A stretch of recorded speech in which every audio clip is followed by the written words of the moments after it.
everyone, I'm Ankita PATIL from Vidhyamani team, and today I'm here to talk about 10 personal finance rules millennials should follow to regulate and control their personal finances. The term personal finance has become a buzzword in today's times, with a lot of people using it frequently with respect to their individual or family's expenditure and savings. Personal finance refers to a sagacious management of finances like budgeting, saving and spending monetary assets and wealth by a person or family, taking into consideration several financial risks and future events. Some personal finance rules that everyone should follow to regulate and control their personal finances are: use rule of 72 to know the time period needed to double your income.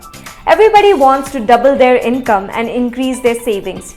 In order to know the number of years required to double your money, you need to divide the number 72 by the annual interest rate.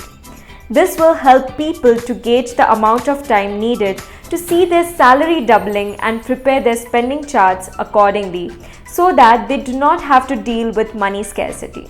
Next is apply the rule of 70 to check the depreciation rate of your investment. An important aspect of personal finance is to oversee the depreciation value of your investment so you can decide whether it is profitable or not. You can divide 70 by the current inflation rate to calculate how fast the value of your investment will get reduced to half of its present day value. It will help you in understanding whether an investment is an asset or a liability. For example, inflation rate of 7% will reduce the value of your money to its half in 10 years.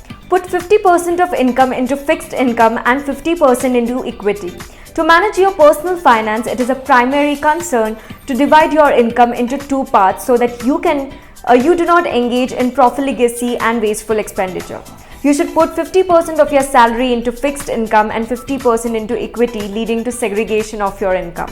Now withdraw 4% of your bank on a yearly basis. This rule works for 96% of the time in a 30-year period. Next is stock allocation rule.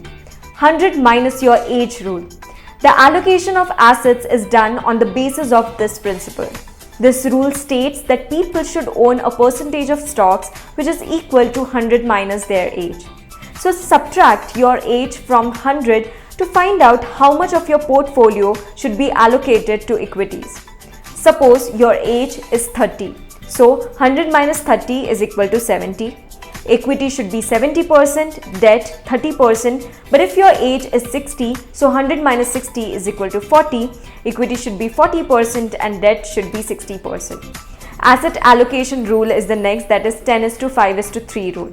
The asset allocation or 10:5:3 rule says the annual return on stocks is likely to be 10%, the return rate of bonds is 5% and cash as well as liquid cash like investments is 3%. So it is advised that one should have reasonable returns expectations on equities. Next is 50:30:20 rule about allocation of income to expense. So this rule can be applied for bifurcating your spendings for different purposes and monitoring so that one doesn't overspend and control his or her budgets and personal finance. So dividing your income into three parts will help you in channelizing its flow.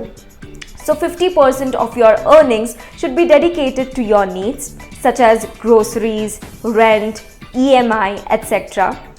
30% of your salary should be allocated for your wants and desires such as entertainment, vacations, etc. And 20% of your remunerations should be kept aside for your savings such as equity, MFs, debt, FD, etc. Next is 3x emergency rule.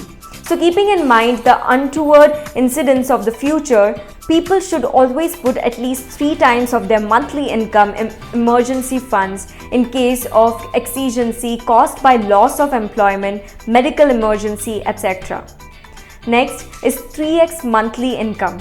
To be on the safer side of things, people should set aside 6 times of their monthly income in liquid or near liquid assets to ensure income stability and non-dependency on other sources. Next is 40% EMI rule. As suggested by many financial experts, people should never cross the limit of investing 40% of their income into EMIs. If a person earns 50,000 per month, he or she should not have EMIs more than 20,000. It is a general yardstick rule followed by finance companies in order to sanction loans, but individuals can use it to manage their finances. Next is life insurance rule. Life insurance rule can also be used to regulate personal finance. To evaluate the minimum sum assured in term life insurance, the best way to calculate is 10 times the annual income, thereby meaning if your current annual pay is rupees 10 lakh, you should have a life insurance cover of at least 1 crore. So that's it for the video everyone. Hope you liked it.